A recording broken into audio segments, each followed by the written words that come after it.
Yo, yo, yo, what is up, everybody? We are here. We're live. Welcome to another edition of 49er Minded, where we get into the minds of 49er fans. Here with my co-hosts, Aaron from 49ers First Take Podcast is in the building. We got Raj from our SF 49ers live in the building. How you guys doing? I'm good. We're both I'm really good. quiet. I was going to let Aaron say his piece first because you introed him first. But I'm doing great. Before the stream, bro, I marked out. I was watching some wrestling. I'm doing good, man. So Super Bowl is next week. I'm hyped. I am hyped mixed with nerves because you know me, I'm Mr. Negative Man. So I keep going back and forth in my head. I was listening to Greg Papa this morning. I don't like Greg Papa at all.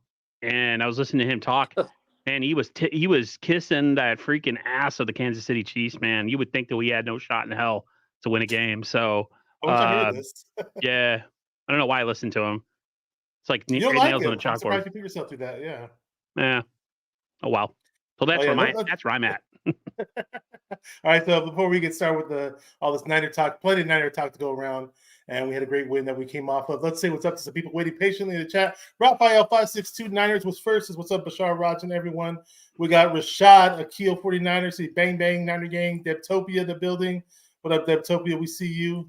Dan the Cord Man says another stream. Yes, sir. Yes, sir. Depressed Niner fan. Hopefully, we're no longer depressed after the following Sunday. That's for sure. OC Joe. He says, yo, Julius Calloway in the building. Susan D. We got Hey Peter Parker. There you go. Where's Spider-Man at? Supreme 69 says, what's up? What's up? Captain Levi, Stephen Reynolds, Jimmy Perez, Pablo Torres, Captain Levi again. We got West OGLV. Yeah, yes, sir. We're coming off the heels of a monumental. I mean, I thought the Green Bay game was going to be the signature game at Levi Stadium, but then I was thinking in the back of my head, well, what if the NFC Championship game has moments that eclipse what we saw in the Green Bay game? And Raj was at the NFC Championship game. How was the vibe? How did it feel out there? Bro, you hit the nail on the head. I did not think that we could top the Green Bay game. That was a game that put 10 years on my life. I told you guys the story last week. I had my daughter. We were crazy. She was at the edge of her, we were just going crazy. And that Green Bay game, you're just like, it's like an instant classic. You know what ESPN has instant classic. I was like, there's no way you top that game. We're sitting there, we're down 24-7. Journey comes on, don't stop believing. I'm like, can they do it? Can they come back? 24-7? Don't stop believing. Frank Gore, Bryant Young, they come out at halftime. They're on the foghorn. They say, don't stop believing, guys. We got this second half coming up. And I was like, can they come back? Debo playing with his hair on fire. And they came back. The vibe was insane. It was electric. I thought I never saw a better game than Green Bay. And then this next week happened. You want to talk about like electric? 2 games in a row. That Green Bay game, like I said, put 10 years on my life. This game put 20 years on my life. I've aged 30 years in 2 games, in 2 weeks. So I'm not 39 anymore. I'm 69. Nice. That's how old I am. It is crazy. The vibe was electric, though, Vash. It was amazing. Oh, yes, sir. Yeah, I could only imagine how pumped up you were. Maybe you were just as pumped up, if not more, than what we saw you before we hit the live button today, because you were marking out for that wrestling stuff going on. When you're talking about The Rock and Roman Reigns for WrestleMania. If you saw me marking out right there before we came live, times 20, 30. That's how I was going like ballistic. I think I posted the video on my Instagram, like when it was how we were I saw it. Yeah, we were hyped up, bro. People were next to me, like just people were. I think I said last week after the game, like there was a guy making out with some girl. He didn't even know. He just like pulled her. They started making out. I was like, what is going on, bro? It was just insane. It was like the most chaotic experience ever. It was amazing. Like the high of highs, the low of lows. You're down 24-7, and then you win the game, and everybody's screaming, Super Bowl, Super Bowl. And then when they all came out, and accepted the NFC Championship, like Brock Purdy, like people were crying, man. It was amazing. Some people haven't even witnessed this, and some, I saw this stuff as a kid, like, but you never live in the stadium. I've seen, 2019, we went to the Super Bowl, and then 2013, we went to Super Bowl. Being there live was wild, dude. Before I get to Aaron, really quick, I want to ask you real quick: were there any Purdy chants that were similar to Rudy? Purdy, Yeah, it was Purdy. Was that Purdy, happening? Purdy. Yeah, right after the game when he like you saw the video, it's all everywhere where he like they kneel, game's done, and he just runs off to the fist pump, hugs Kyle. Like right before that, a minute left, maybe a minute left. There's like 40 or seconds or a minute, whatever. The fans were like Purdy, Purdy, Purdy, Purdy. They were chanting his name, bro. It was crazy. I was like, It well deserved. Well deserved. it felt like a movie. And this story, if he finishes the story, it's a movie. It's Disney's already got it. The script writers are. Yes, sir. Let's talk to Aaron. He was all the way over in his man cave over in upstate New York watching this Niner game. And what was the vibe like over there watching the game? Quiet. Depressed. Depressed. Resigning myself to the fact that any S that gets talked my way, I have to accept it. And then I had a call from the girlfriend, and she said, "You're gonna come back." And I'm like, "Yeah, okay." At what point in the game was this? When did this call come across? That was before the fumble recovery, so it was like it was after the first touchdown. Okay. Or no, it was right before it was right before the first touchdown. So it was third quarter. It was 24-10. Okay. 24-10. We got the field goal. And I'm like, oh, and then it happened. And then the fumble happened. And I was like, she's like talking, and I'm just like not saying anything. And then I was telling her, like, you won't believe it. They actually tied the game. What did I tell you? I told you that. And then, of course, after I went in for the last like 3 or 4 minutes. I left my phone in my room. Me and my brother were watching it, and it was just like surreal. Like I had a inkling they could come back, but nothing in the first half showed me that they wanted to. And for whatever reason, it's like somebody was right. Like Elijah said, it's like a script being written, man. You can't make this stuff up. And now, as soon as the game ended and I was like hyped, I was really tired and like exhausted just from like the watching of it. And then all I could think of is like, oh boy, we got to play the Chiefs again. So yeah, I'm right on that. I'm in the headspace right now. I keep going back and forth. Like, what is it going to take? But at the same time, I'm like, man, we got another shot at the Super Bowl, another shot at number 6. So I'm erratic right now, but I am pretty happy to say the least. Oh yeah, it's hey, to make it to the dance. It's not, you don't say that every day, right?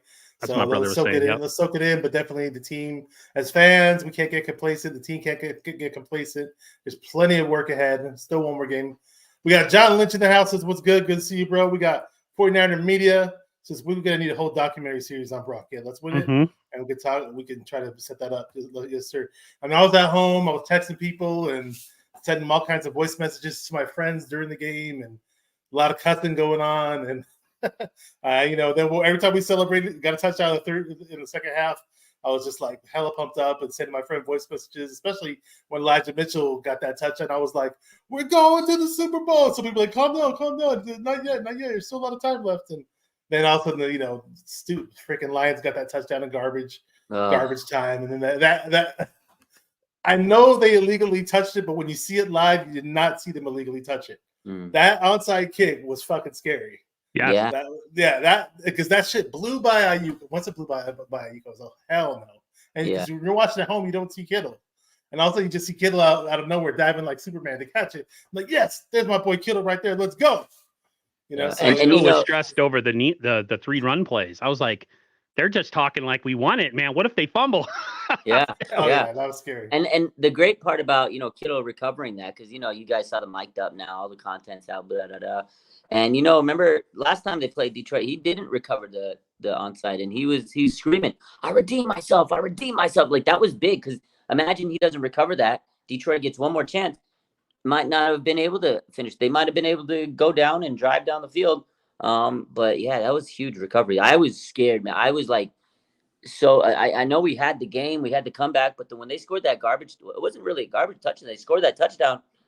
Everybody was kind of like, because at the moment we were like, oh my God, are we going to the Super Bowl? Are we going to the Super Bowl? Like you just didn't know. And then when he got that onside kick, you're like, oh my God, we're going to the Super Bowl. Like it sunk in after that, but it was really close. That was, again, just one of those games where you're like, what? the hell is going on? And then, you know, it was a mix of emotions because there was times where you were like ready to just like kick someone in the teeth, and then the next minute you're like ready to like hug someone, like, oh my God, they scored, and then they're coming back, and then it's back and forth. The fumble recovery, it was wild, man. That game was insane. And the irony, though, because we can go all the way back to 2019 Super Bowl, and Kittle's on the sidelines. I'm going to be back with the mother effing vengeance. I'm going to be back. And then what do we see here? I see Kittle mic'd up after the game, and then Brock Purdy's like, "Oh, what'd you say?" And then he said like something like, he's like, "Oh, hey, you guys had us in the first half. They had us in the first half, yeah. They had us in the first half, but we're here." And then when he said that to Purdy, and when he's telling Purdy that he told Michael Strahan that, I'm like, okay, cool, or that's cool that he said that. And then the NFL Films is showing him saying this on the sidelines to everybody during the second quarter of the game. I'm like, dude, talk about speaking something into existence, dude. He's telling the people, all the people next to him, he's telling Purdy.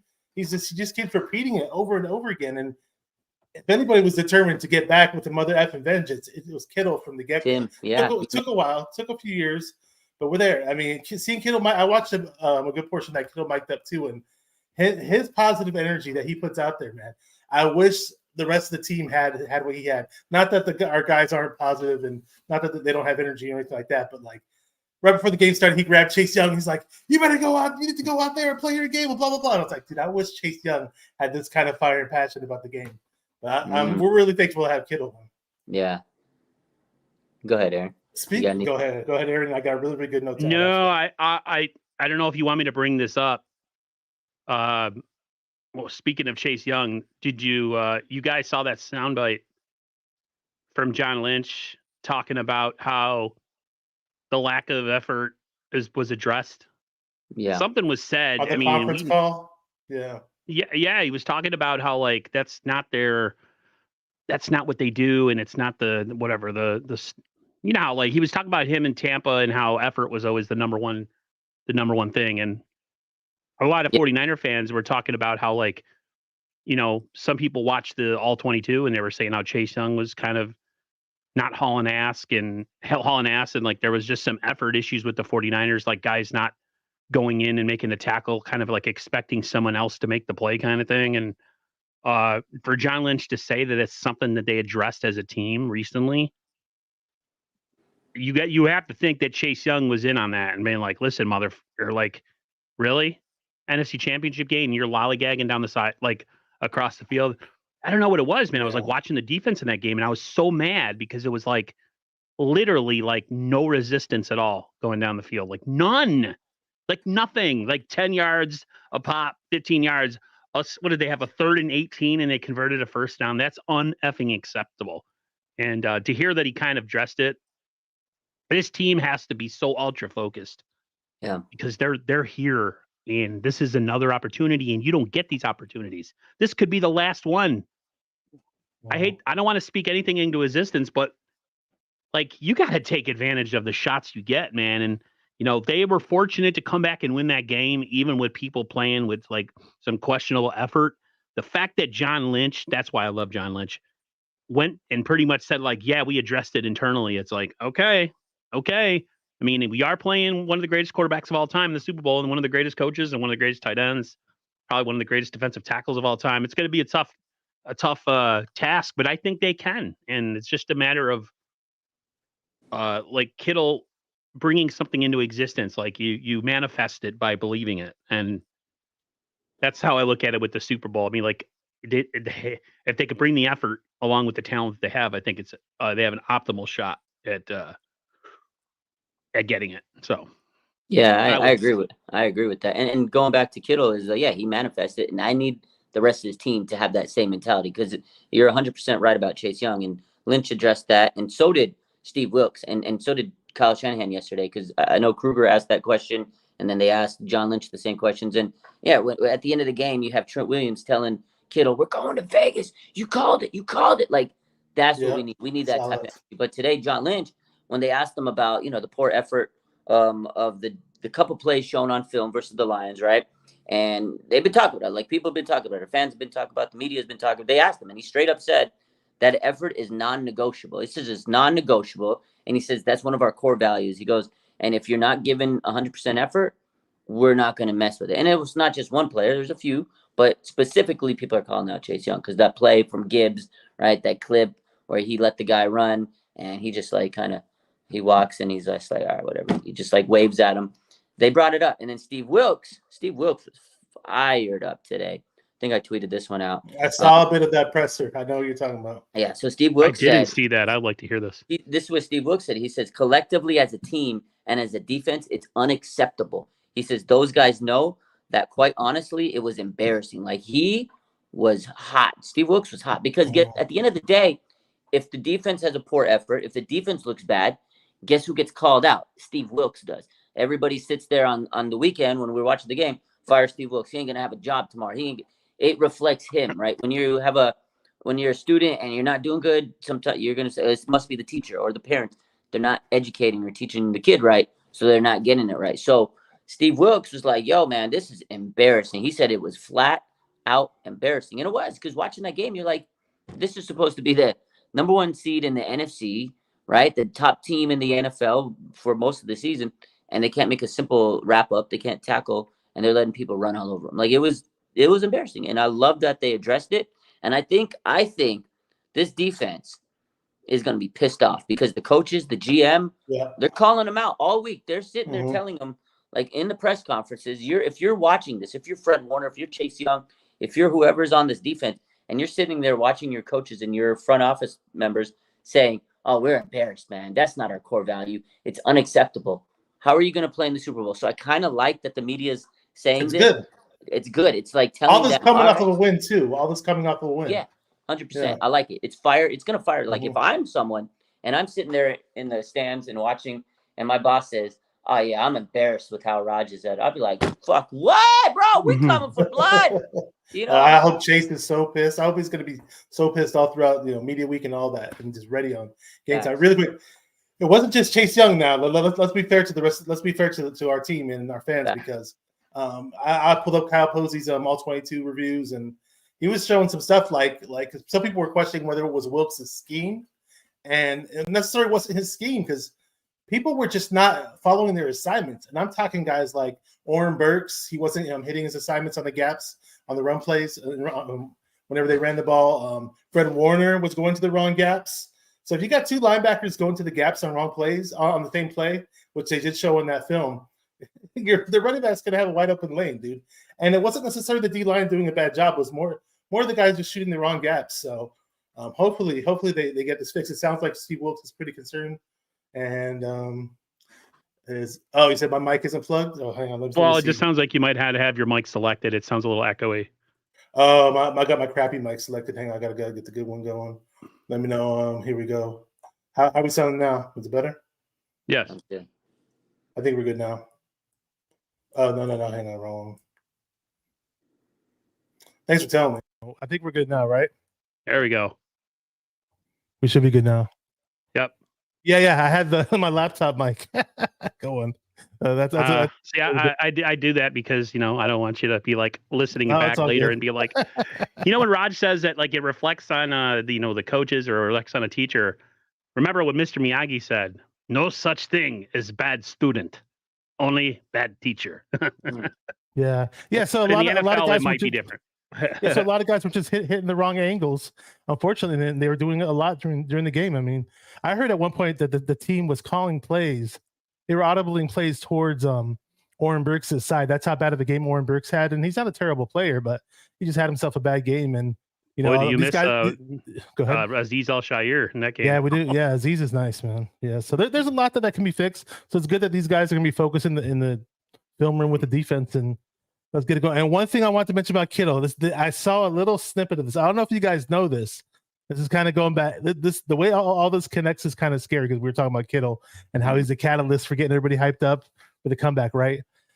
Okay, so we select CJ Beathard, right, in 2017. Saw that. And you saw this, right? And a lot of people say that because of CJ Beathard, they saw his film that we ended up getting Kittle. I don't know who they saw first, Kittle or CJ on the film necessarily, but one or the other, we got him, right? You want me to play the video? Or you want, you can is it on your RSF 49ers It's page on on my Instagram? yeah, it's on my IG. I posted Okay, it. okay. I'll play on my screen. Okay, yeah. Pull it Yeah, up. because this is a crazy story. If you guys want to hang on, I'll pull it up right now. And my Just- Twitter, I have the Steve Wilkes tweet. I tweeted that video out too. So if you want to play those. How long ago did you post the CJ Beathard video up?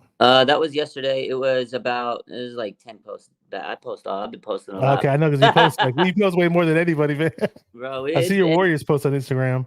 Bro, since it's playoff week, man. There's so much content, man. I can't stop. I know. Oh, I think I saved that. I saved it on my favorites. Now I remember. Yeah. All right. Just remember, after this game, there's no football till September.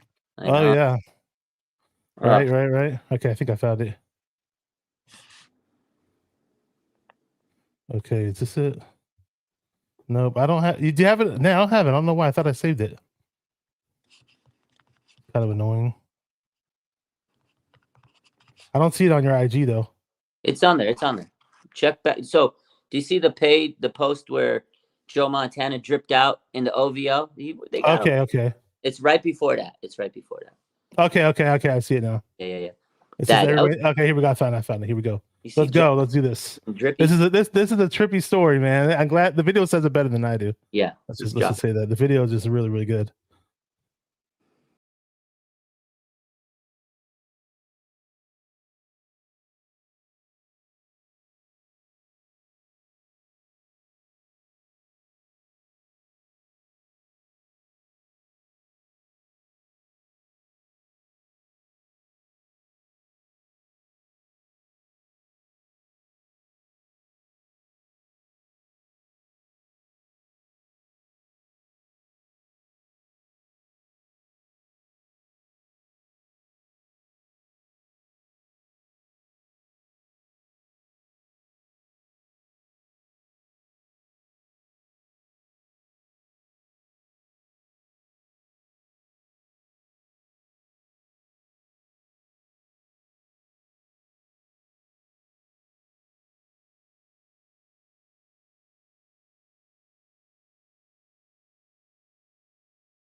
Goosebumps. Chills, man.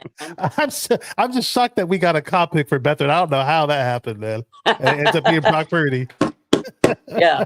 Shout out to Kittle for telling Kyle about it, because when they were scouting Kittle, he says, "Yo, check out this man CJ," and they kind of were 1 and 2. Although I know Beathard was drafted before, but they kind of went hand in hand. It was like, okay, we scouted They were scouting Kittle, and they came about, oh, we like the CJ guy when they were scouting Kittle. So that's crazy story.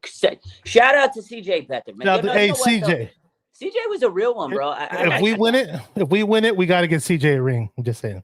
Get him a ring. Give Aziz a ring. Give Richard Sherman a ring. Give me a ring. Give Roger a ring. All right. Oh man. So what do you guys think about all that talk that Peter King was putting out on 95.7? Well, no, KNBR actually talking about how Kyle not KNRB. No, what's the 957? It was on KNBR. You want to pull it up real quick? Yeah, we can. Do you have it up on your page? I was watching it on YouTube. Let me see. I don't. It's on. I think it. I'll put up on Twitter. I got it. Okay, yeah. Because that's good. I want to talk about that actually. Yeah. Yeah, because that was pretty crazy. Because some people aren't sure if it's legit or not, but not knowing Peter King and his reputation, how long he's been around the league, how long he's been in the NFL.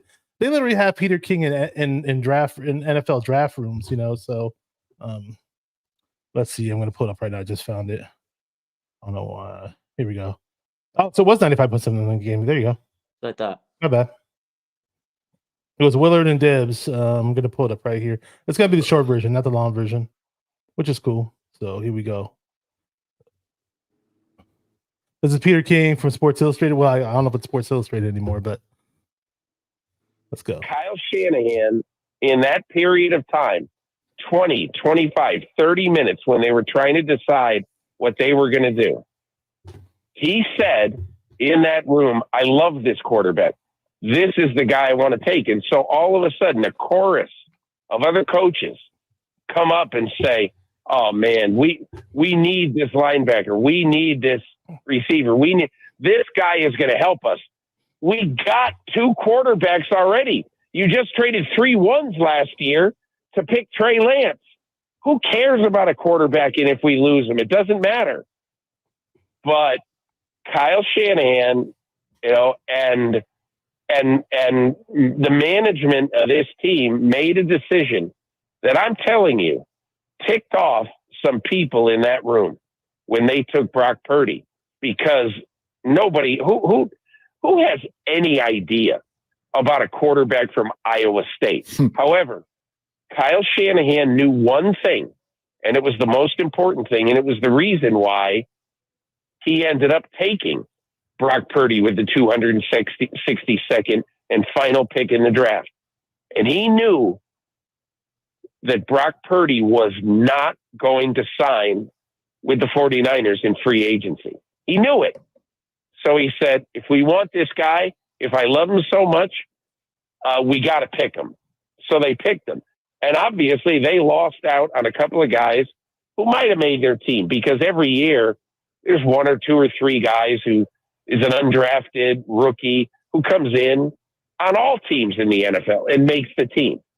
But I think probably the coaches who are arguing against that are pretty happy this evening that Kyle Shanahan got his back up and said, hey, we're taking Brock Purdy. Wow. Say it. Kyle stood on business. He did. He stood on business. That's exactly what I said yesterday. I said he stood on a bit. Here's the business. Kyle stood on that. Oh, my God, This sounds man. like some freaking butterfly effect stuff. Like one move affects the other, Man, this is insane. Crazy domino effect. It's a crazy domino effect. The way the NFL works This sometimes story- is nuts. This story is Yeah. is so crazy. It literally, like, you just such a script. Like, the script writes itself. You don't even have to like do anything. You just, here it is. Here's this quarterback at Iowa State. Okay, you draft him. Team didn't want him. Kyle did. He knew. In training camp, you guys saw the story yesterday from Jed York. Jed He York, tells right? Yes. York, he tells them our 3rd string quarterback's our best quarterback. And Jed's like, okay. And then Lynch tells the story today. He said his jaw was on the floor. Like, bro, we just spent 3 first-round picks on Trey Lance. You telling me this is the best guy? And then Kyle's like, we're not going to force him in there. We're going to let him earn his spot. We're going to still let Trey develop. Trey gets hurt. Jimmy gets hurt, of course. And then, boom, here comes Brock Purdy. And now you're in the Super Bowl. And the year before, he took you undefeated in the regular season, took you to the NFC Championship. He got hurt, had surgery, rehabbed, and then you're in the Super Bowl and all the other stuff. It's just crazy, man. Like, you don't even need to write a script. It's written itself. It's written already. Like Nas, it was written. But I know there's a lot of Kyle haters out there in the 49er fan base. Oh, And I yeah, saw we know something- about that I bash. saw some things on Twitter and they're like, oh, what's going on here? All of a sudden, right before we go to the Super Bowl, stories come out that Kyle said that Purdy was the best quarterback in training camp, his rookie year, and all of a sudden they're saying that Kyle was the reason why we drafted him. Like, some people are doubting it and not believing it. And my thing is, it's coming from Jed York, who's pretty as reputable as they get for the team. But I don't get why he'd make that up. And the Peter King has a reputation to uphold. He's been in the NFL draft rooms. The teams have let him in draft rooms. So I don't know where he's getting it from.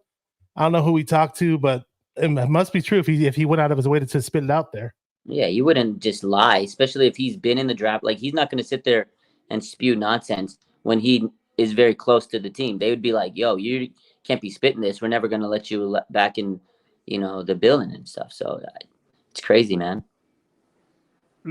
It's funny because, like, the one thing I've noticed since everything, with the playoffs and Niners getting to the Super Bowl, at least for the last couple of weeks, you haven't really heard a lot from the Trey Lance lovers. They've been kind of quiet. One of them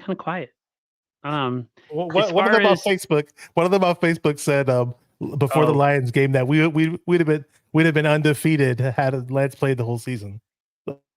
I mean, how about the video you sent me of a really dumb person who I won't name, who said that Kyle Shanahan needed to be let go and that we should get Jim Harbaugh back? Remember that mess? That's crazy. Yeah. I don't know why Dumbasses. people disrespect. Well, they're not I don't know. intelligent. They're not intelligent fans. They're low IQ dumbasses.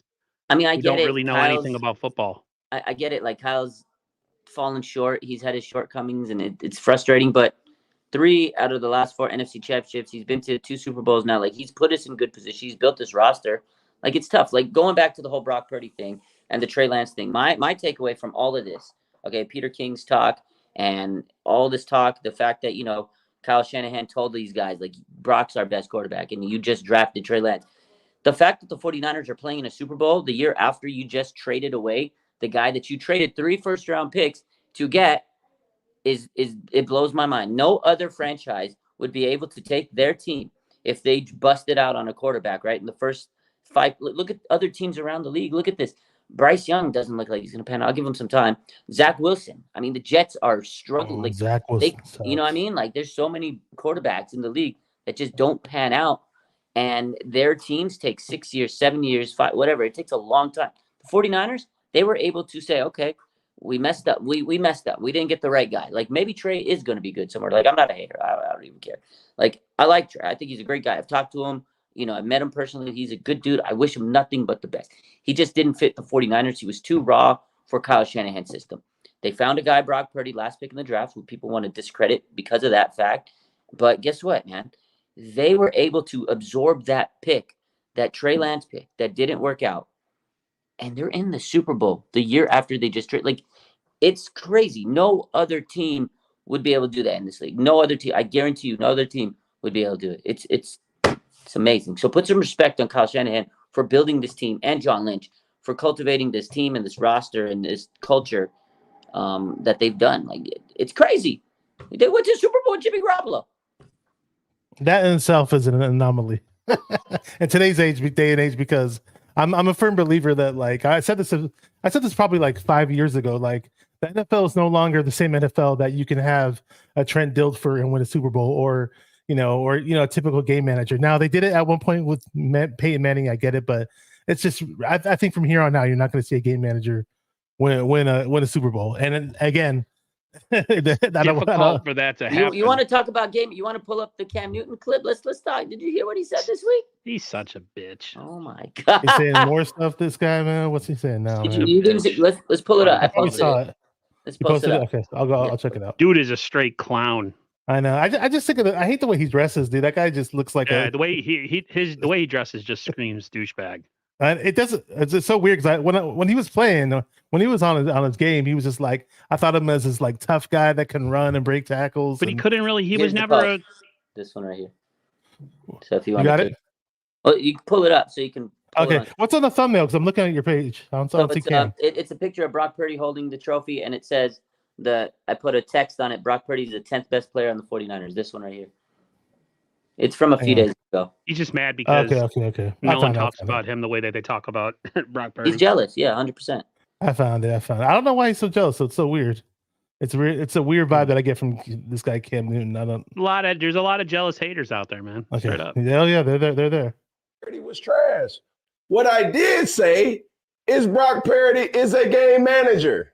That's not hate. That's just what I feel to be facts. But I still reserve the right to say this. Why is his head so long? Game changer.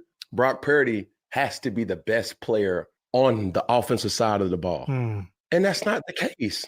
And who's the best player? Christian McCaffrey. Man, look, I ain't recanting shit. And if you really want to just be honest, if you add in the defensive talent and you add in the offensive talent, Brock Purdy is the 10th best player on this team. Okay, cool. Did he have a great game? Yes. Is he been playing out of his mind? Yes. Is he a quarterback that's hot? Yes.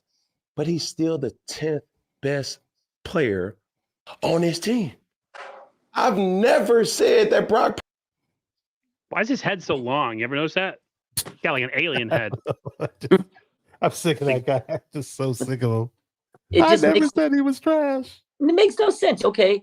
Just because you think he's not the best player on the offense, he's not allowed to be a game changer. He's only like, he's just making up definitions. Like he's like the president of the NFL terms club now. It's like he's telling us how the rules are. It's so dumb, man. Like just because he thinks that he's not the best player on the team, he cannot be a game changer. Did you watch the game, Cam? he was changing the game with his legs. And you imagine Garoppolo in that? My brother said it. We were watching the game. He's like, you imagine Garoppolo in this situation?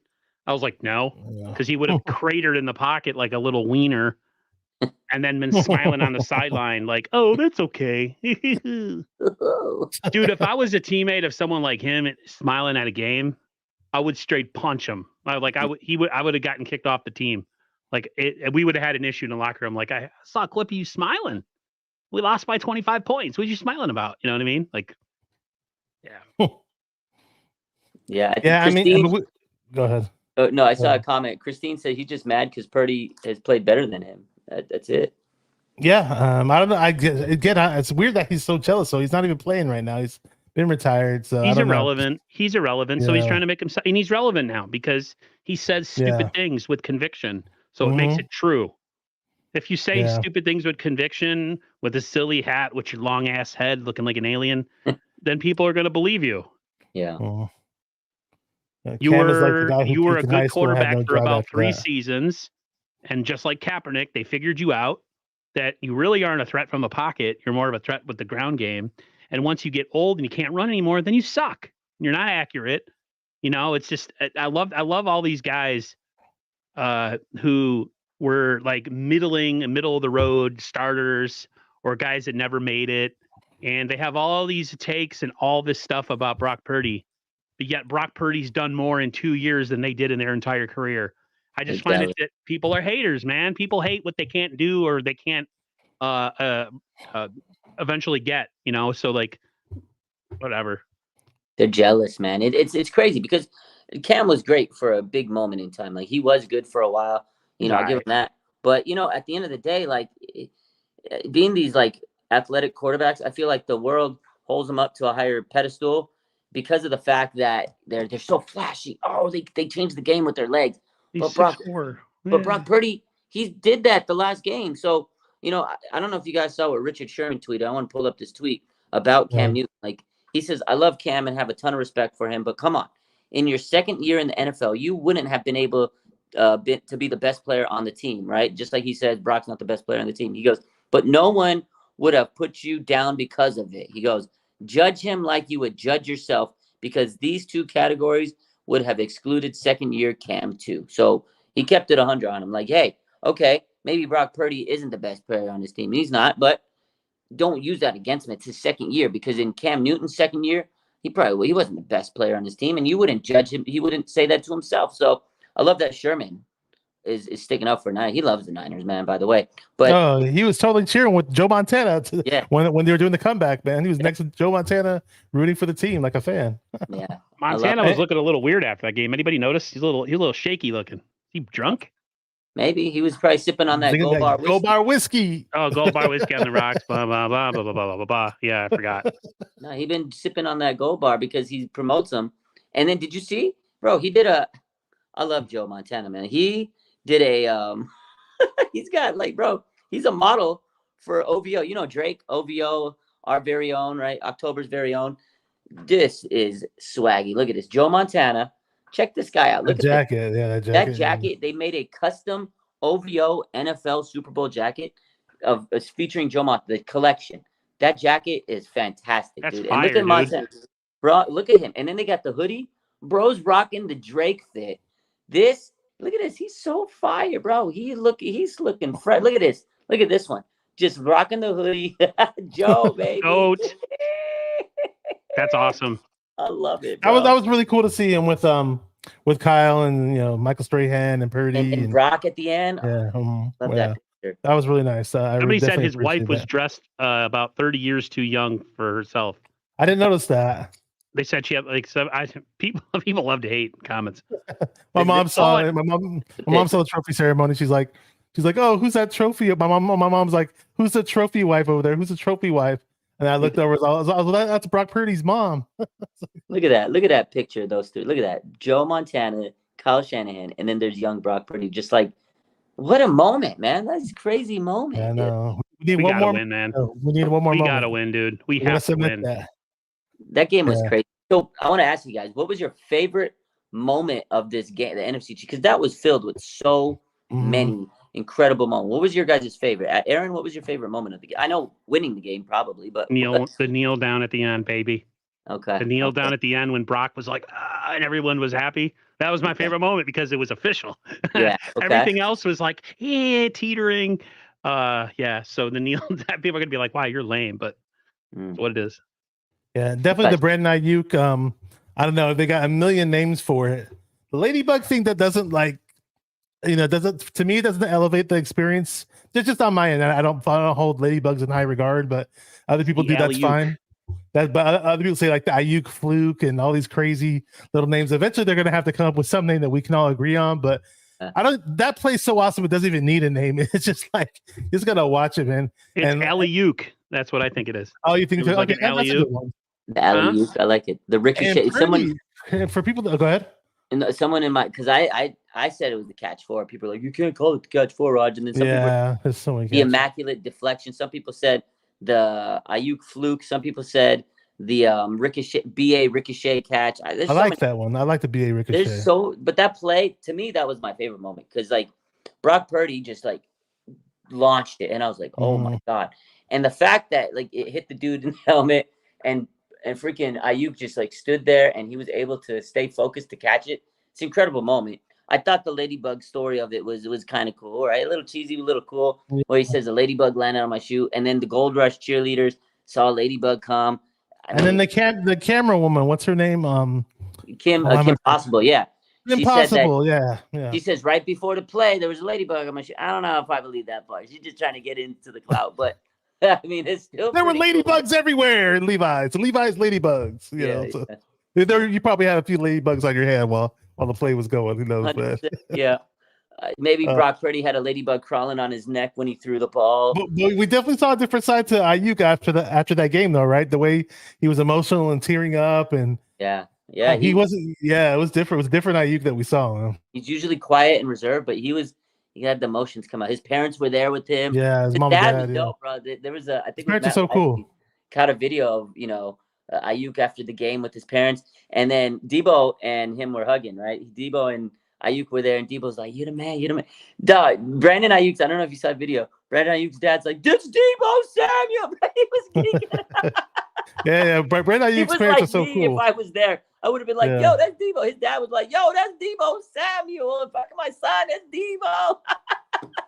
Yeah, that was pretty funny. I saw a clip of Ayuk when he was a little kid, like in high school or something. So I just like popped up somewhere. I don't know if it was on TikTok or something. And it was like pretty interesting because he sounds exactly the same. Yeah. But he's probably like 14 at the time. It was kind of funny.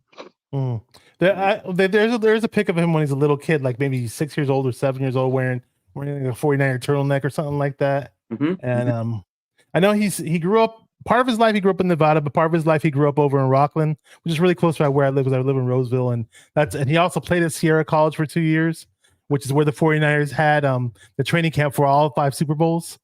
So, and hopefully we win the Super Bowl now for the first one with the training camp at Levi's, Santa Clara. So there's definitely these connections. Oh, by the way, there's another crazy Purdy connection with this organization.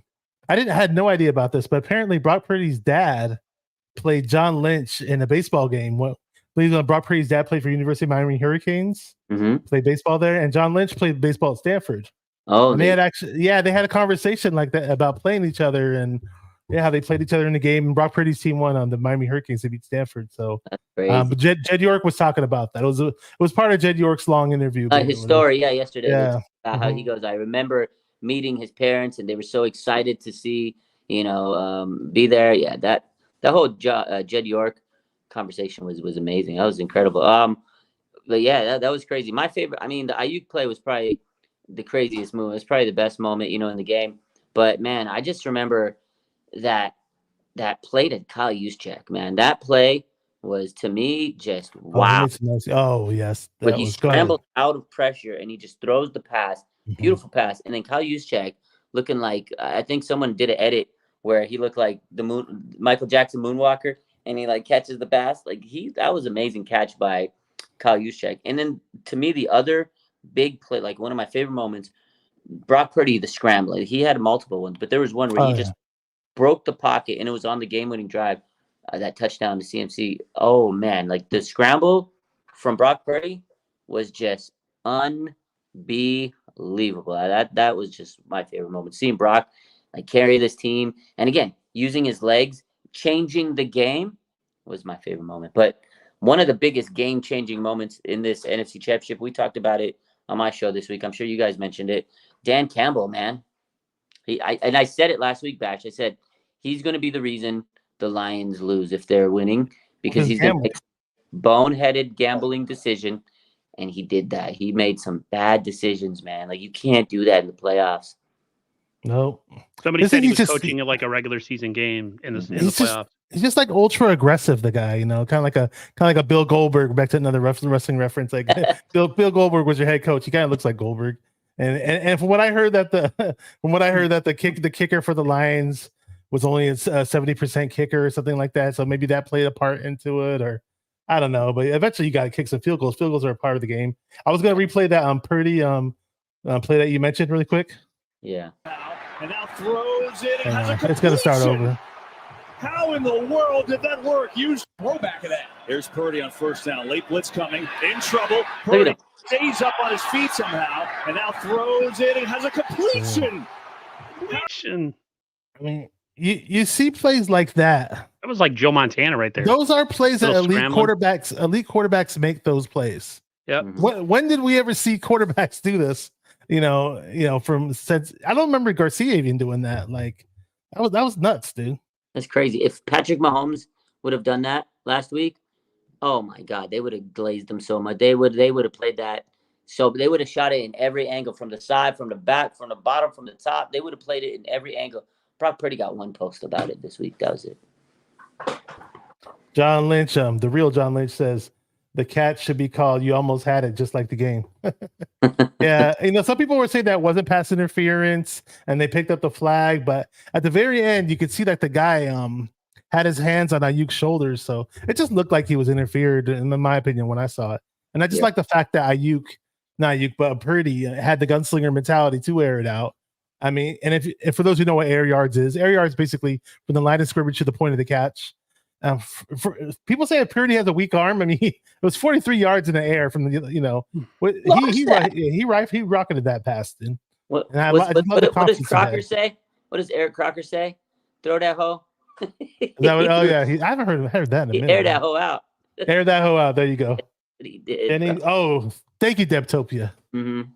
And was it what Purdy was running? Purdy was acting like he was going to run on this play. I was like, okay, Purdy's going to tuck it in and run. And then the last second, he does a jump pass. It looked like some shit that was going to be picked off, to be honest with you. Yeah. You know, Jennings saves his ass with that one-handed catch. Like a lot of looked like OBJ on that play. I know, a lot of crazy shit went down in this game. It was nuts. Amazing. I don't know. Yeah. What do you guys think? Super Bowl though, Chiefs. Is this the matchup you guys wanted, or are you scared, or what? Tell me, Aaron. Oh, I'm scared. Okay. You're scared. Go to church. I mean, this team is, you know, on the path to win 3 Super Bowls, their 3rd Super Bowl, and you know, do it back to back, and you got to give them all the credit because they deserve it. Okay. The Super Bowl we were in a couple of years ago, they came back, and you know, we thought we won the game with 7 minutes to go, and then the Kansas City Chiefs had different ideas. To me, it just looks like this. If the 49ers come into this game and are aggressive and not timid or tepid, I think they win this game. I think Christian McCaffrey is going to play a huge role in this game. Okay. Huge role in this game. The defense has to come to play. If you around for 3 quarters, we're toast. You can't have this, you know, like come to Jesus moment where you're down 25 points and then, oh man, maybe we should have played harder. No, come out the same. That's the thing that worries me. But at the same time, I just think this team is positioned to win it. I don't know. It's hard to explain. I feel more comfortable this year than I did in 2019. Okay. With Kansas City. So I don't know. What do you think, Bash? What do you think? Is this the match you wanted or what? So I was the type of guy. This was my mentality all throughout the playoffs. People said, "Who do you want to face in the divisional round?" I said, "I don't care who we face, because if we're destined to win it all, it doesn't matter who we face." Okay. That was my mentality the whole entire time. Okay, cool. We got to face Green Bay. Let's be Green Bay. Okay, cool. We got to face the Lions. Let's face the Lions. Ravens and the Chiefs are playing. Oh, who do you want to win? Who do you want to win? Come on. I don't know. Let them beat each other up, and we'll play the winner. That's how I look at it. Now. Now, the fact that Mahomes is the quarterback, does it scare me a little bit? Yes, it does, because PTSD. But then again, we lost to Lamar Jackson too, right? So we lost to both of them. So it's a wash at the end of the day for me, right? As far as preferences go. What up, Celts Chronicles? See you, bro. So what up? Been a long time. What's Raj, up, and man? Faithful. Have a safe and blessed Friday. Yee! Six in the chamber, cooked and loaded. Bang, bang, 90 game. And we got Jupiter in the house too. She said a nice comment. If I could find it really quick before I finish up my point. If you want to throw it up, Aaron, can you? She had a cool comment. Jupiter. Where is So it? many comments up there, so it's hard to throw up. You just scroll like crazy. Let me just finish this up. I mean, yeah, the PTSD of Patrick Mahomes scares me. Yes, Jupiter says, Aaron, Bash, and Raj, 49ers fan for life. Appreciate you. Thank you. Loyal viewer to all the channels. Yeah, I mean, Andy Reid scares me. I hate looking at the guy's face. Yeah. I mean, he's just heralded great Hall of Fame potential coach, and you know those guys won the Super Bowl last year. I get it, but there are some things with this team that you know the Chiefs don't have this explosive offense that they had in years past. Let's just say that. I mean, their receiving core is a lot weaker right now. Rashee Rice is a nice younger wide receiver, but he's not Amon-Ra St. Brown. All right, let's be real with that. Amon-Ra St. Brown is a fucking beast, and we just played him and beat them. So, but then again, you know, Mahomes is his quarterback. They do have Kelsey. Obviously, Kelsey. Some people say he's way better than Kittle. Some people say Kittle's better. You can make the argument between the two. Kelsey's a beast at the end of the day. They're both Pacheco worries me because we got to stop the run. We haven't been stopping the run well lately at all. Maybe give Kinlaw more snaps. Kinlaw's only been averaging 22 snaps. Shout out to John Chapman. He was reviewing the film, and I was checking him out, and he was basically saying that Kinlaw's not effective if you give him 40 plus snaps, but we can give him more than 22. Get him in the mix. Maybe we'll, if the run defense is a little suspect.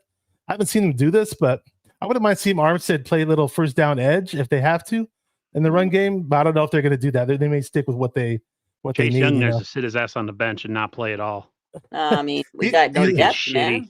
They got he's not a lunch pail effort guy. I mean, but maybe now with everybody talking smack about him, not a lunch pail effort guy. Freaking, we need the guy though. Remember when he first came here? It's gonna be a race at the quarterback. Remember he said it, race at the quarterback, and right off the bat we saw success. That's the same guy we need. So hopefully he fires himself up. Everybody pisses him off with all his negativity, man. It's all about tackling on defense. They have to tackle. If they tackle, they'll be in this game. If they play like they played at certain parts of the second half of the season, say, I don't know, after the Eagles game, with just shitty effort with tackling, just guys slipping through guys' hands, not meeting at the play. Like, what was the Niners MO for a while was like everybody meeting at the ball carrier and taking them down. Mm-hmm. Now it's just like one guy sliding off, another guy sliding off. We used to swarm. It's annoying. We don't swarm. And like the quarterback stuff is just like you like containing the edge. I mean, Chase Young, oh my God, watching him just rush up field with absolutely no plan, and guys just go whoop and they run right past him. It's just, he needs to play big. If he plays big and plays well, that's another reason we could win. Like, everybody has to be on full throttle, 100%. This is the last game of the season. Give everything you possibly have to give. Because after this, you're off till minicamp.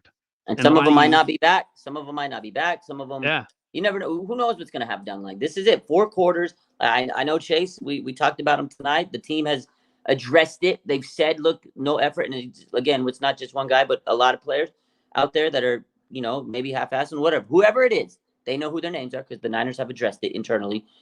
This is it. 4 quarters. Nothing else matters at this point from this game. You got here. You have 4 quarters, 3 hours. This is what Fred Warner said. You have to play a full 60 minutes. You can't lollygag. You can't mess around. You have to play from the first snap to the last snap, 100%. You have to make sure that you can do what you got to do because he said he was scarred for life after the last game. This is it. Fred Warner said that, yep. Yeah, Fred Warner. There's no excuses. No more excuses. You know what I mean? Like, if you're Chase Young and you want to go make that offseason bag, this is your showcase. If you go out there at the highest... He's not making no offseason If you want to go and make some money, this is your showcase, whatever the case is. But you're right. The Chiefs, they might be a little, underrated compared to where they usually been in offense. They don't have Tyreek Hill. Rashee Rice is nice. Pacheco's good. It's Andy Reid, man. He's a hell of a coach. You can't count him out. You can't count out Mahomes. Dude had his helmet shattered a couple weeks ago, and he was throwing dimes. Like, this guy's amazing. Yeah. This is the best defensive team I've seen the Chiefs with Mahomes and Reid have.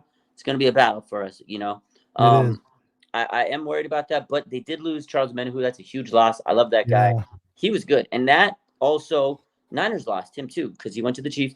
That's the issue. The 49ers have a lot of players on that D-line, a lot of expensive, highly paid guys, but they didn't get the chemistry. Some of them got hurt. Nick Bosa's been there grinding, and he said it himself. I loved it when he says the Chiefs hold a lot. Like, he knows. He's putting that on the radar. Like, Sure. They're going to hold.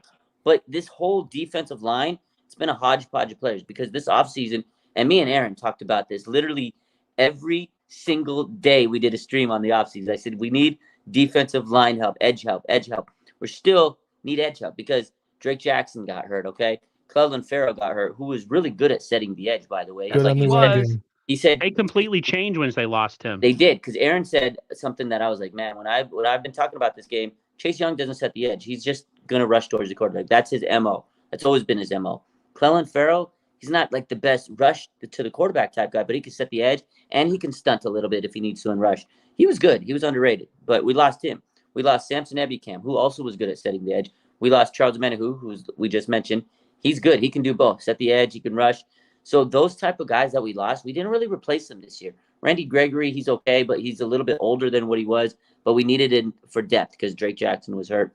That's the problem is we brought in a lot of guys that were bodies, but they're not like the guys we needed, right? And the other guy we brought in this offseason was Austin Bryant.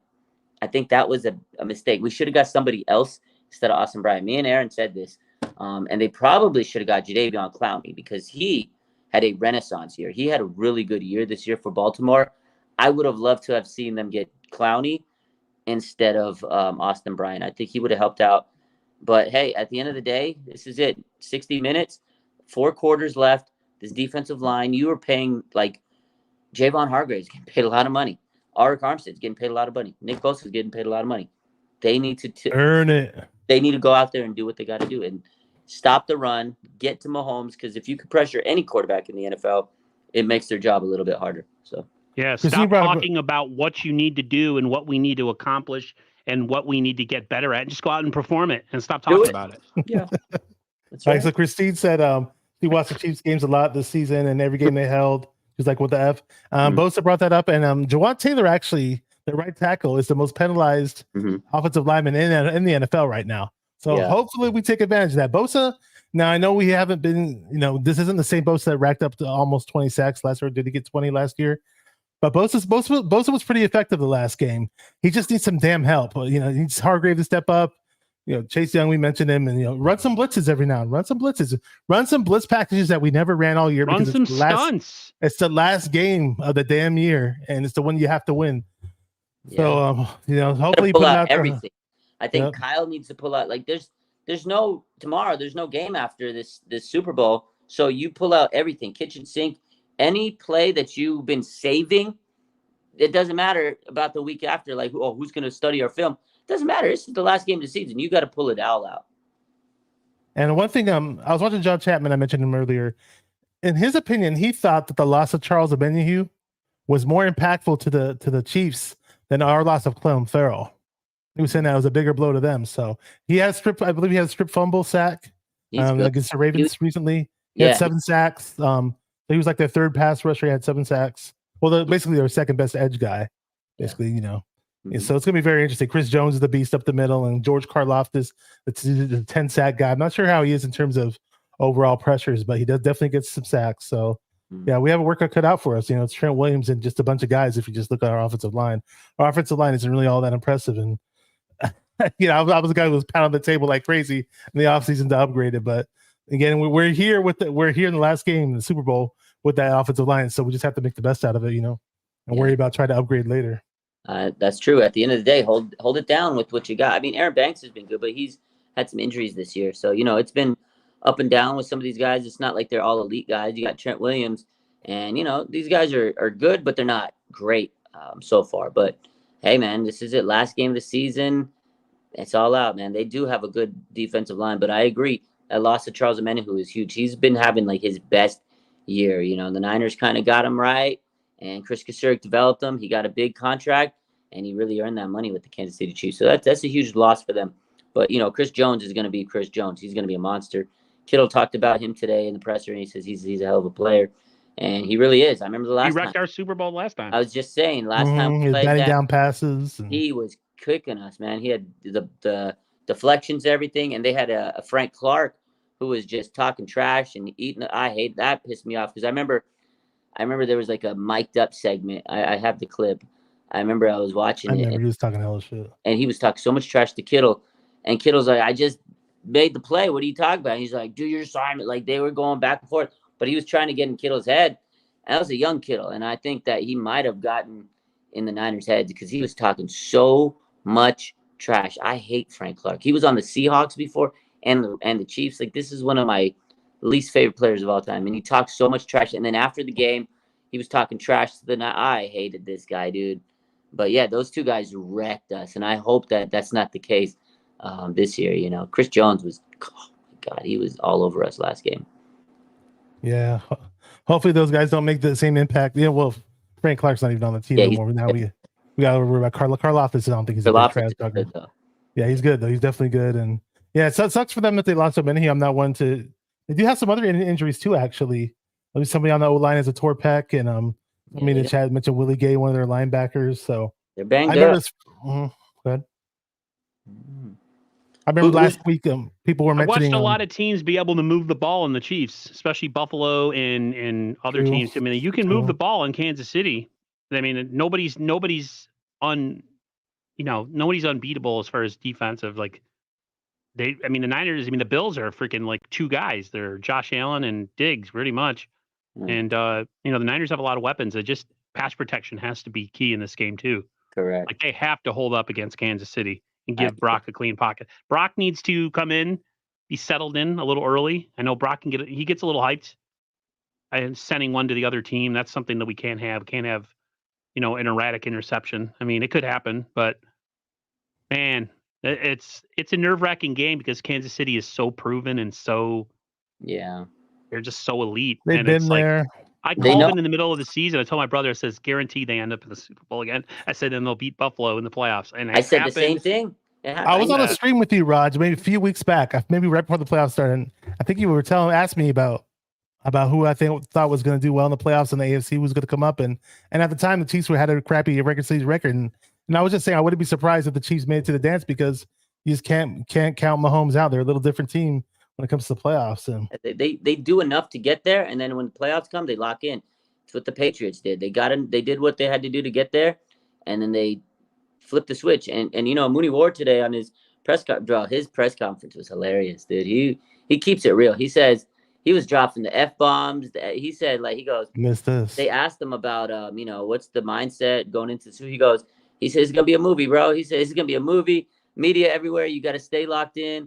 And then he says, you just got to do things to keep yourself, focused. Like he goes, I do like positive revelations. I do like, reading and talk to my girl. He says all these things that he did, they laid it out. And he goes, how's that changed over the years? He goes, man, that shit hella stressful. He was like, that shit's stressful. Then he had another quote where he goes, you just got to go out there, win this game. And he says, you just got to fucking lock in. He said that. I was like, damn, man, like he knows what it takes. Like, I'm glad we have Mooney Ward because he was on the Chiefs. And the Chiefs, of course, beat the like he knows what it takes. He's played with Mahomes, with Kelsey, all these guys, Andy Reid. So I'm happy that he's on the team because he can really explain to these younger guys like what it takes. I mean, there's other players that have been there, but he's won a Super Bowl. Him and Logan Ryan are guys that know what it takes to win a Super Bowl. And it's good that especially Mooney Ward, I'm glad that they brought this guy in. I think that was one of the big reasons why they went after him in free agency because there was a lot of other cornerbacks they could have got that year. But they liked him. He was up-and-coming player in terms of cornerback. And he still was wanting to prove himself, right? He finally became an all-pro, Pro Bowler, all that stuff. But I think it's the experience, playing with the Chiefs. And I think that really attracted John. He might know Mahomes' tendencies. He might know his tendencies. Yeah, he kind of was saying, man, he's great. But I'm pretty sure that Mooney Ward's leading those practices this week and making sure they're versed on their film. Yeah.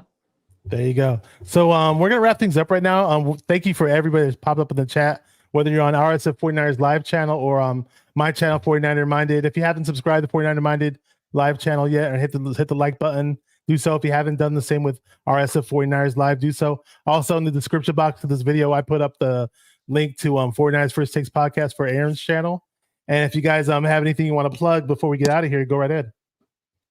Go ahead, Aaron. Just my normal streams for next week. I mean, of course, they're going to be elevated. You know, we got Niners Coast to Coast Monday, me and Ted 2 Wednesday, me and Raj Thursday, and yes. then me and Bashar next Saturday, man. That's the Super Bowl preview show. Oh, yes. Show, that I'm going to be nervous. I'm already nervous. Yeah, that's crazy. I think I'm more nervous than the players because it's just like, man, I want it so bad.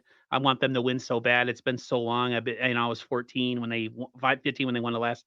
And for all the 49er fans that are young that have never seen it, I want them to experience it. And just, I want it to be at the NFL draft when they say the last pick of the draft coming up on the first round, the world champions. I just want to hear that. I want that. I want that too. I want that. And then, every week, the Sunday, the week after the Super Bowl, right? The week after the Super Bowl, the first post on NFL is always a week ago today. Whoever went a week ago today, the San Francisco 49ers won their 6. I want that post on NFL. Like every year I sit here when one of my boys, we always talk, we're like, damn it, man, what's going to happen on Sunday?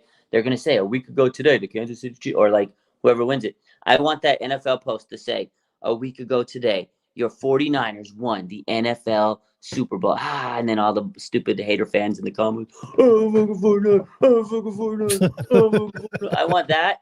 And I need to see the parade. I'm hyped up. I need to see a Super Bowl win because you were 15. I was 10 years old the last time the 49ers won a Super Bowl. I was a young buck. My freshman year in high school, home. And my nephew was born the following. So my nephew was born in 95, the summer of 95. So it was like, he's a Niners fan too. And he's never saw them win.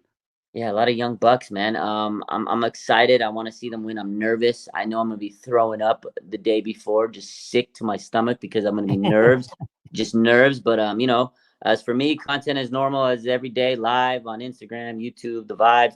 I got a giveaway coming up for some signed footballs. Probably launch that tomorrow. We got with Empire Sports. We got that. Been doing the Smoking Pig. Yeah, Smoking Pig. We did a promotion for them, so they're going to be doing. If you're in, was it East Bay? If you're in Union City on Super Bowl Sunday, check out Smoking Pigs Barbecue. They're doing a cool, Super Bowl watch party. If you're in SF, Gold Bar Whiskey's doing a big Super Bowl watch party. They got a cool venue, so check it out wherever you're at. And then I got a new merch store I posted on my page, so business is cooking for me. But I appreciate everybody that supports me, supports these two guys. That's it, man. I can't wait to win a Super Bowl. Yeah, you guys are two of the best, regardless what happens next Sunday, man. And regardless if I take a break from content during the off season, man, you two and Ted, I love you guys big time. And the Monday guys too. It's been this season, it's been very dramaless with just the current crop of people that I do content with. Nobody has an ego. I mean, Raj has a massive Instagram. And he's he knows people within the Niners actual building of San Francisco 49ers. And the fact that you're approachable, unlike a lot of others, means a lot to me. And I think it means a lot to guys like Bash too. So. Oh yeah, we definitely appreciate you. I appreciate both of you. And there's plenty of other guys in the 49er content creator community. You guys know your names if you guys are watching. And I love all you guys, man. The 49er fan base is amazing. 49er faithful. And it'll be great to go on a sweet note next Sunday.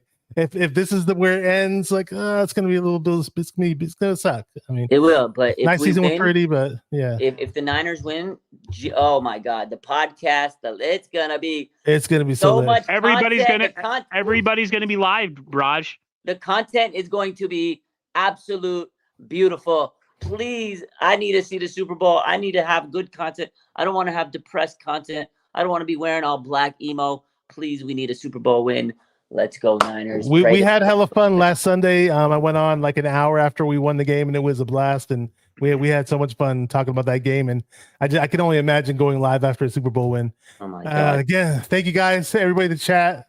Let's do this. All the positive energy, just positivity breeds positivity.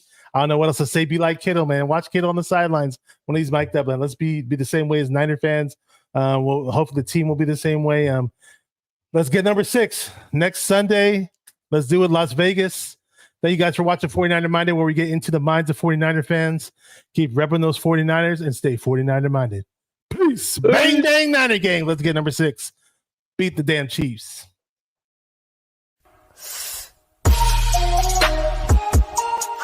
Come on, 49ers faithful, let's get it.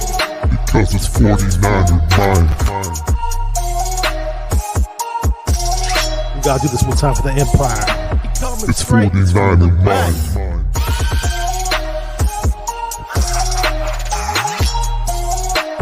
It's 49er mind.